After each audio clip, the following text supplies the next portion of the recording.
Pourquoi je ne suis pas restée sur Paris? Pourquoi j'ai pas monté ma boîte de coaching à ce moment-là? Mais en fait, avec le recul, maintenant, je me dis, mais ça ne serait pas comme ça aujourd'hui.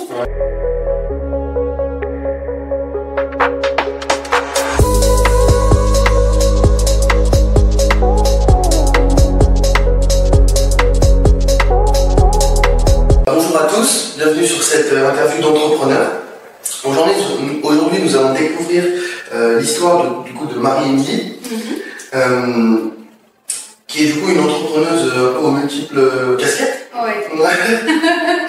Et donc, c'est parti. Donc, bonjour Émilie. Bonjour. Déjà, où sommes-nous? Ce sera la première question. Alors, nous sommes dans mon bureau, que j'occupe 3 jours par semaine. En fanfare, en plein centre-ville de Toulon. On est samedi matin et en fait, le samedi, c'est fanfare. Ouais. C'est marché. Donc en fait, j'y suis le jeudi, vendredi et samedi. Le reste du temps, je fais mon activité à distance ou en intervention, ça dépend chez les clients. Donc mon bureau, c'est un bureau sur le coaching et l'hypnose. Voilà, donc j'accompagne des personnes qui sont en recherche d'accompagnement, par exemple sur des transitions de vie, qui vivent une étape de changement. Par exemple, je passe de ma vie de salarié à ma vie d'entrepreneur, et ben, c'est un changement de vie, une transition. Et dans ce cas-là, j'accompagne des personnes sur ce chemin, par exemple. Du coup, là, en fait, il y aura 10 questions qui sont honnêtes pour tous les invités. Donc, ça sera, c'est le temps qu'elle passe. Oui. Donc, deuxième question. Est-ce que tu penses que tu es né entrepreneur ou tu l'es devenu? C'est une bonne question. Je pense que je me suis devenue au moment où je me suis autorisée à le devenir. J'ai fait 24 ans en tant que salariée. T'imagines, c'est là où je débute ma vie d'entrepreneur. Pour autant, même en tant que salarié, je pense quand on est, ça dépend de qualité, mais moi, par exemple, j'ai beaucoup de créativité. Donc, dans tous les métiers que j'ai exercés, à chaque prise de poste, j'essayais d'initier quelque chose au niveau de la création, un nouveau projet, une nouvelle vision, et c'était vraiment quelque chose qui comptait pour moi. Donc je pense que j'ai toujours eu cette fibre peut-être créative qui pouvait me permettre d'être entrepreneur, mais que j'avais jamais osé passer. Voilà. Ok. C'est vrai que c'est super intéressant de voir parce que pour l'instant, je n'ai aucune réponse qui m'a dit que oui, je suis né entrepreneur. Ouais. C'est aussi pour ça que j'ai posé cette question. Peut-être qu'il y aura des amis qui verront. Donc, deuxième question. Est-ce que tu as déjà eu un mentor? Non. Non. Eh ben, Tu es mentor. Je suis mentor, mais je n'en ai jamais eu. Okay. En tant qu'entrepreneur, j'entends, je n'en ai pas eu. Ça peut être aussi dans la vie courante. Dans la vie courante, oui. J'ai des gens qui m'ont inspiré. Okay. Mentor, c'est un bien grand mot. Par contre, des gens qui m'ont vraiment inspiré dans leur façon de vivre, d'exercer leur métier ou autre, ça oui, j'en ai eu. Okay. Ouais. Je t'en dis un peu plus. Non. Est-ce que du coup des gens ne croyaient pas en ton métier ou en ton projet là, actuel, ou peut-être en d'autres projets que tu as eu auparavant? Alors ça, c'est l'histoire de ma vie. Faut savoir que j'ai repris mes études très tard. J'ai eu mon bac à 21 ans. Je peux t'imaginer 21 ans. Ouais. Voilà. En général, entre 16 et 18, on peut l'avoir. Moi, je l'ai eu à 21 ans et par correspondance. Donc, j'étais vraiment en échec scolaire. Donc, ce qu'on disait de moi, c'était votre fille, elle n'arrive pas à rien. Ouais. C'est souvent ça, de toute façon. Donc tout part de là. Et ça a été aussi un petit moteur pour moi, tu vois. Donc, quand un des grands épisodes ça c'était le premier épisode, donc votre fille n'arrive à rien, j'ai quitté le lycée, j'ai passé mon bac par correspondance, j'ai redoublé, mais je l'ai eu. Et après, j'ai pas fait d'études. Et un jour, j'ai voulu faire une VAE. Donc, validation d'acquis d'expérience. Pour me dire, j'ai de l'expérience professionnelle, je peux peut-être essayer d'avoir un bac plus 2. Moi, je visais une licence. licence RH. Je vais, alors je ne citerai pas, c'était sur Paris, donc il y a prescription, je vais dans un endroit où on accompagne les personnes qui veulent faire une validation d'acquis et d'expérience. Et là, la personne me regarde, je lui explique mon projet, j'aimerais faire une licence. Et là, voilà. Madame, je vous arrête de suite, avec votre profil, ne visez pas très haut. Et là, touche froide. Ouais. Je dis non mais regardez, je peux, il y a marqué que je pourrais faire ça. Non, ne visez pas trop parce que vous êtes hôtesse d'accueil. Avec votre CV, ça passera pas. Vous n'irez pas. Et ça, je suis sortie de là, je me suis effondrée. Hein, vraiment. Et par contre, un an plus tard, j'ai été prise en master. Trop bien. Donc j'ai repris mes études à 33 ans. Pour faire un master en ressources humaines. Et j'ai fait une validation. Là, j'ai fait un test écrit pour savoir si j'avais le niveau. On m'a dit, vous avez plus que le niveau, madame. Donc, vous venez, vous faites votre master RH. Et j'ai repris mes études comme ça. Ok. Et du coup, vous avez stocké la licence. La licence. Trop bien. Alors qu'elle me disait, non, surtout un bac plus 2, c'est suffisant. Ouais. Donc, tu vois, il y a des gens qui n'ont pas cru en moi, qui n'ont pas cru en mon projet. En fait, ça n'a jamais amené ma vie. Par contre, tu vois, avec le recul, je me dis, ça m'a boosté d'une certaine façon, mais aujourd'hui, les gens qui croient en moi, je traverse la route en fait. Je ne les regarde même pas. Non, ça faire ça tout le temps. Mais c'est ça, c'est pas, on essaie de prouver qu'on a de la valeur, et ça compte aussi. Mais le plus important, c'est de se prouver à soi sa valeur. Le reste, ça vient après. Du coup, j'ai envie de continuer sur ce sujet-là. Comment tu as fait du coup pour... du coup, tu t'es effondré après le rendez-vous, et comment tu as rebondi justement? Il y a une espèce, c'est ça, tu vois, de vouloir dire non, je ne suis pas ça, quoi. En fait, arrêtez de vouloir me mettre dans une case, arrêtez de me dire ça. Je vais aussi montrer que je suis capable de. Et j'en suis capable. J'ai à l'époque mon conjoint de l'époque qui m'a beaucoup aidé aussi, qui m'a dit non, mais ça va aller, donc il m'a consolé, qui a été à l'étape juste après, tu vois. Et puis après, j'ai commencé à me renseigner. Je crois que j'ai changé de boulot à ce moment-là. Et quand j'ai expliqué mon projet à la personne, elle m'a dit non mais... elle m'a pas soutenue sur le début.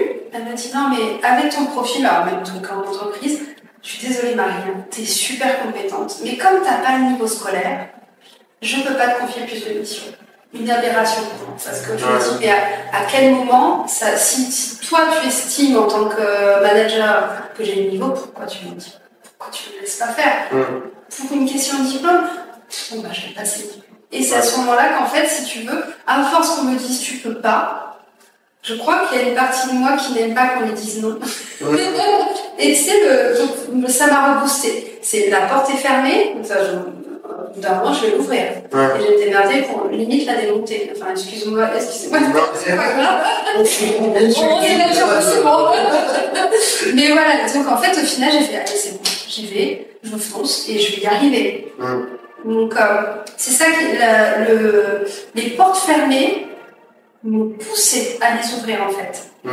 Ça m'a vraiment motivé à me dire non, en fait, tu laisses pas les gens dire ce que tu es capable de faire. Tu dis pas, tu n'as pas de limite. Voilà. Ok. C'est super beau comme histoire. Mais du coup, comment tu as réussi à te diversifier dans ton activité? Ça, c'est en 2015. 2015, j'ai repris mes études encore une fois. Et j'ai refait, je suis passionnée par l'humain. Le coaching, c'est une volonté aussi de pouvoir accompagner des personnes et être vraiment orienté solution-réaction. Pas forcément aller chercher ce qui s'est passé dans le passé, etc. Ça peut te renseigner sur des choses, mais je trouvais le coaching très concret, très pratique et opérationnel. Donc je fais une formation. Et là, je me dis, waouh, c'est super coaching. Et à ce moment-là, j'ai eu 2 orientations possibles. C'était soit je montais ma boîte à ce moment-là, donc on était en 2016, 2022, voilà. Soit j'étais sur Paris, soit j'avais la possibilité d'habiter dans le sud et prendre un poste de responsable RH. Difficile. Ouais, difficile. Difficile. Le soleil, la grisaille, les responsabilités, et puis les galères, enfin les débuts aussi, ça va. Et en fait, je me suis dit, bon, ce qui a pesé, pourquoi je me suis diversifiée petit à petit, c'est que j'avais jamais fait de management. J'étais chef de projet, donc vraiment, chef de projet, tu fais du management, mais de projet, c'est pas tout à fait pareil. Tu gères des équipes. Voilà, tu gères des équipes, mais en mode, voilà, et de façon temporaire. Et là, on dit, un offre sur Toulon, une équipe de 20 personnes. Pour quelqu'un qui pouvait pas avoir une licence, c'est bien. Donc là, tu te dis, bon, qu'est-ce que je fais? Je me suis dit, moi j'ai toujours été, ça c'est aussi, tu vois, même en tant qu'entrepreneur, je pense que c'est important, c'est de garder toujours une vision, l'étape d'après. Tu vois, gérer sa carrière comme si tu étais ton propre RH. Tu vois, quand tu es dans une boîte, je fais des digressions, mais tu vas comprendre. Quand tu fais, quand tu es dans une boîte, tu as les ressources humaines qui vont dire pour progresser, il faut que vous fassiez telle formation, dans 5 ans, vous pouvez viser tel truc, etc. Quand tu es entrepreneur, ou même quand tu changes beaucoup de boîtes, c'est toi qui organises ça. Donc, dans ta tête, il faut que tu te dises, bon, moi, c'était la première étape, c'était je veux être chef de projet, comme ça, je touche à du management. Ok. Maintenant, soit je fais du coaching, soit je fais du management. Si je fais du management, ça va m'apporter sur le coaching, parce qu'en termes de légitimité, de posture, d'expérience aussi, si je fais du management, c'est bon. Alors, qu'est-ce que je fais? Je me donne 5 ans de plus. Et je me suis donné 2 ans de plus parce qu'il y a eu le Covid. En 2019, j'étais prête, j'étais sur les starting blocks, c'est comme ça que j'ai rencontré Nicolas déjà, de Pépite, parce qu'en fait, à l'époque, il était à la CCI. Et en 2019, je vais à la CCI, je lui dis voilà, je veux monter ma boîte, j'ai tel projet, etc. Il me dit, il donne plein de billes. Et bim, quelques mois après, je suis en train de faire mon business plan, je suis en train de faire tout ça, le Covid arrive, ça me met à l'arrêt, je suis RH, je suis en première ligne, je peux pas développer ma boîte.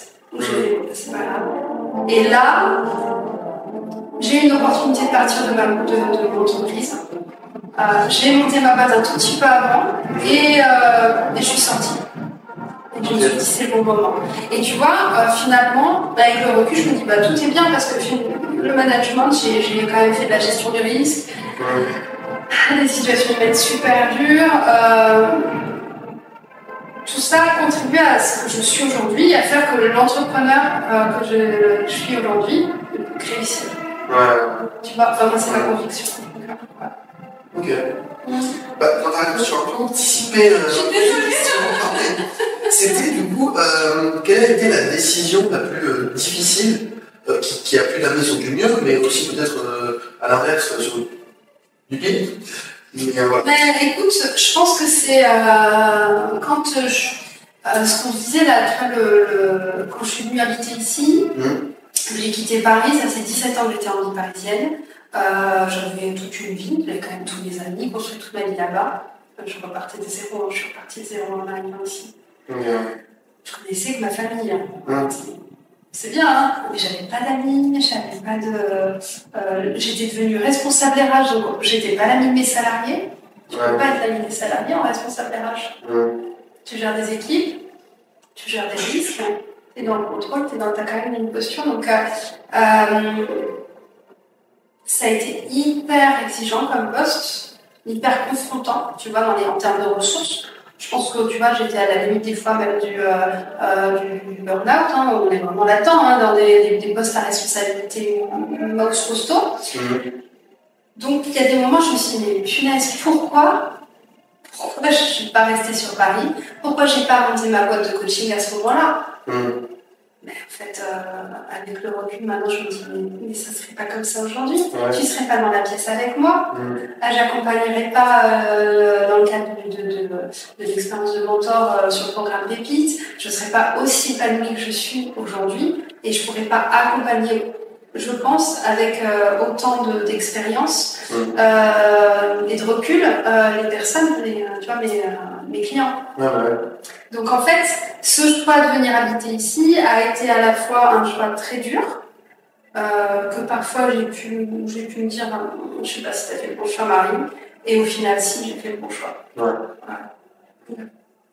Bah, du coup, un peu dans cette même ligne, est-ce que tu as 3 mots qui drivent un peu ta vie? Ah, C'est un peu des questions, c'est... l'éthique. Alors, le premier, c'est l'éthique. Ok. Je pense que quand tu travailles dans les ressources humaines, tu fais du coaching, de l'accompagnement, l'éthique, pour moi, c'est indispensable. Je pense que je le mets, parce que derrière, tu as la confidentialité, tu as le respect de l'autre, tu as un cadre déontologique, tu as tout ça qui va avec l'éthique. Il y a ta propre éthique et dans comment ça se matérialise concrètement pour les gens qui travaillent avec toi. Après, tu as la douceur, mais parce que ça, c'est ma qualité, c'est ce qu'on me dit souvent, je suis douce, que j'amène de la douceur, et je me dis à chaque fois, tu vois, je trouve qu'on est dans un monde qui va toujours très vite, toujours plus vite, on nous demande toujours plus de produits, d'être toujours dans quelque chose de plus. Alors moi, j'ai envie de dire, faisons moins, faisons mieux, et soyons doux avec nous. En fait, la douceur, tu vois, c'est un peu... pour moi, la douceur que tu t'apportes à toi, en fait, c'est de te dire, en fait, ça va aller, arrête d'être aussi exigeant. Estime-toi, t'es plein de qualités, t'es plein de ci, t'es plein de là, apporte-toi un peu de douceur. C'est ça. Et la troisième, créativité. Pour un entrepreneur, c'est tout à fait... Alors, éthique, douceur, créativité. Ok. Est-ce que du coup tu as une activité, plusieurs activités que tu adores faire pour justement te déconnecter, voilà, tout vider et repartir le plus belle? J'en ai plein. Alors, tant créative aussi. Ça dépend des moments. Il y a des moments, ça va être... quand j'étais sur Paris, j'avais déjà un jardin. Un petit bout de jardin. Ici, quand je suis arrivée, je me suis dit, je veux avoir un jardin et je veux pouvoir aller à pied au travail. Donc en fait, je n'ai pas de voiture. Il faut savoir que je suis sur Toulon, je n'ai pas de voiture. Je fais tout à pied ou en bus. Donc le meilleur moyen que j'ai trouvé pour déconnecter, pour vraiment aussi, c'est de marcher. Marcher, ça ne coûte rien. C'est vraiment, ça ne coûte rien. C'est gratuit. Tu peux le faire tout le temps. Tu prends tes baskets, tu sors, tu marches. Même pas tu cours, hein. Tu marches. On a tellement d'endroits, tu marches, tu déambules dans tes rues, tu dans les quartiers. C'est ça. T'as toujours... Tes yeux peuvent se poser n'importe où et tu peux regarder ce qu'il y a de mieux.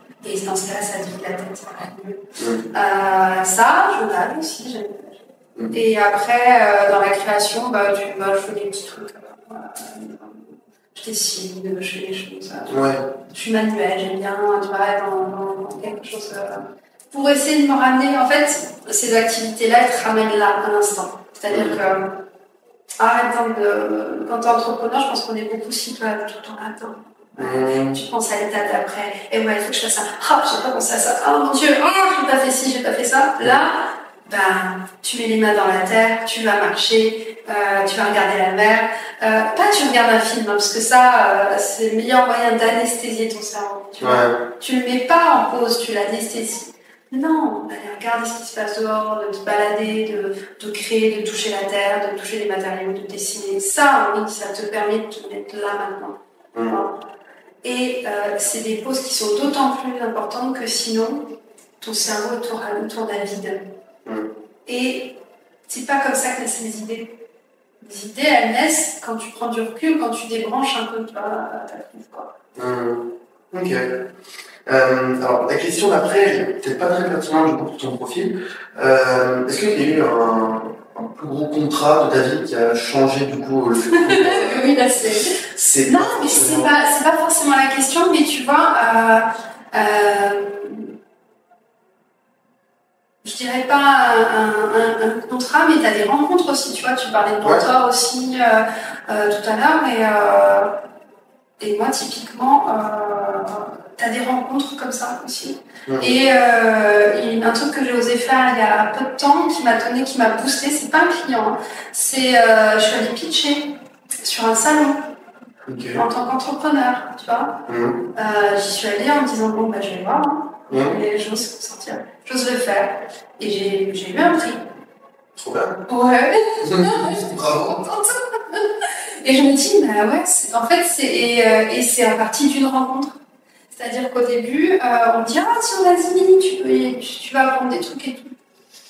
Je pose un dossier, mais je n'étais pas convaincue. Et je rencontre quelqu'un là-bas. Et on boit un café ensemble, alors que ce monsieur me raconte, je lui raconte pourquoi je suis là. Il me dit, ah, vous devriez postuler sur Royal. Je n'étais pas convaincue. J'avais aussi une part d'ego qui me disait, ouais, enfin bon, mon dossier sur tout le monde, il n'a pas été retenu. Je ne sais pas si je vais. Voilà. Ouais. Donc, je me dis, je l'écoute, je postule. Et la première personne que j'ai vue quand je suis arrivée à Brignoles, je te donne un nom, c'était qui? La personne. La personne. Je le vois, je fais, ah, je suis trop contente de vous voir. Vous avez vu, j'ai suivi votre conseil, je me suis inscrite et mon dossier a été retenu. Et là, il me dit, ah non, mais je suis dans le jury. Et je me Il a été super, tu vois, neutre, etc. Il n'y a pas de sujet. Mais c'était marrant de se dire que finalement, la personne qui m'a dit vas-y, la première personne que je vois arriver là-bas, c'est elle. Ouais.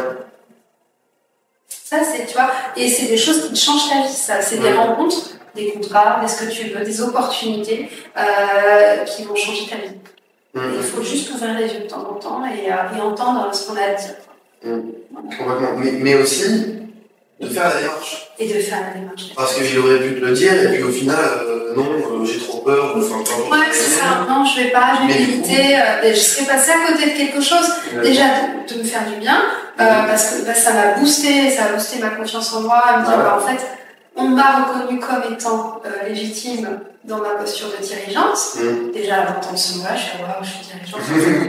C'est beau ça. Catégorie de dirigeante, vous êtes sûr, c'est pas porteur de projet, non, dirigeant. D'accord. Déjà, ça, c'était bien. Et après, ben voilà, en fait, ça m'a ramené une banque. C'est-à-dire que j'ai une banque qui me vend en disant non, mais en fait, si vous avez besoin d'une banque, on est là.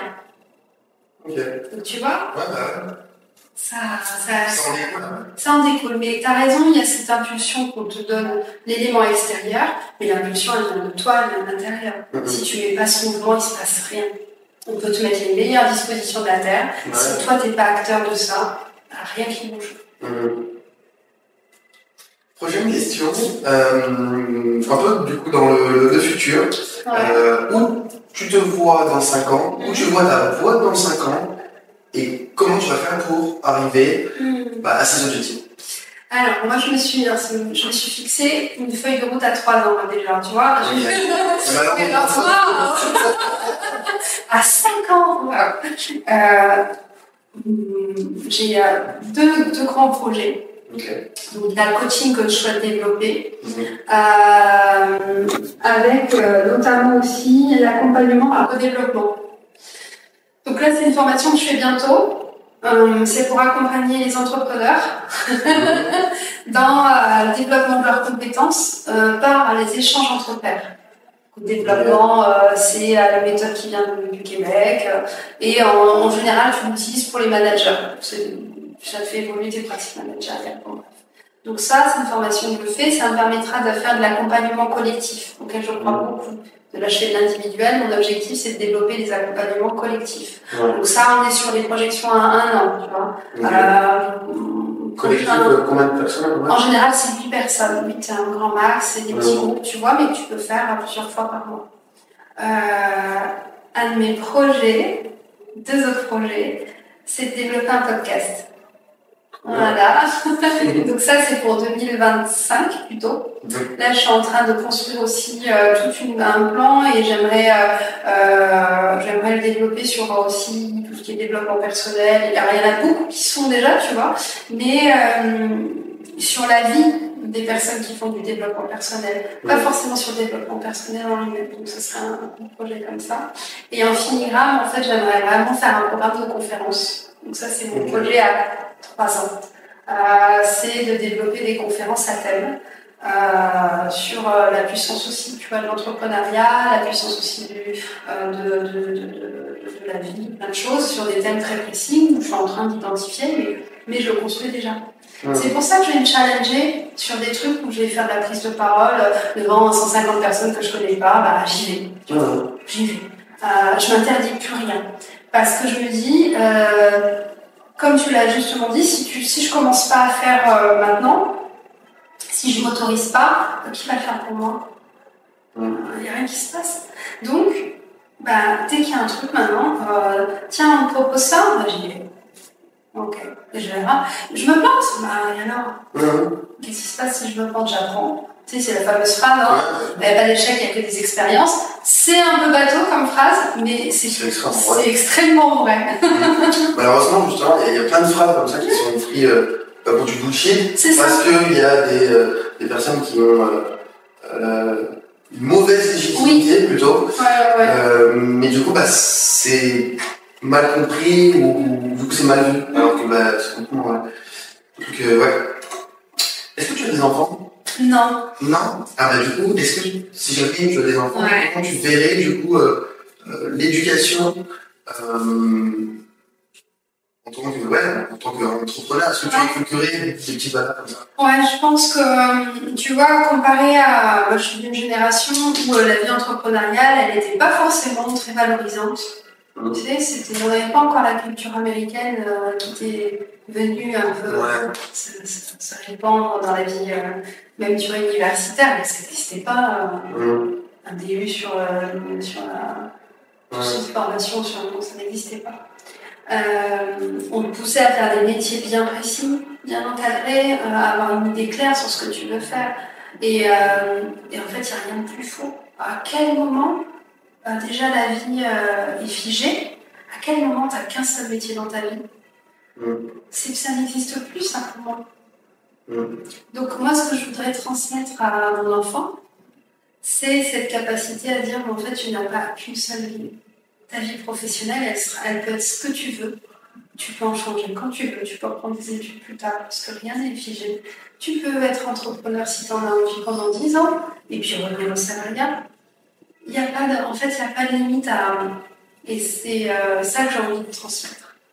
C'est tu peux faire ce que tu veux pour que tu t'en donnes un peu les moyens et puis l'aider aussi à notre cas, tu vois, c'est ça aussi la vie à aller joncher de belles choses.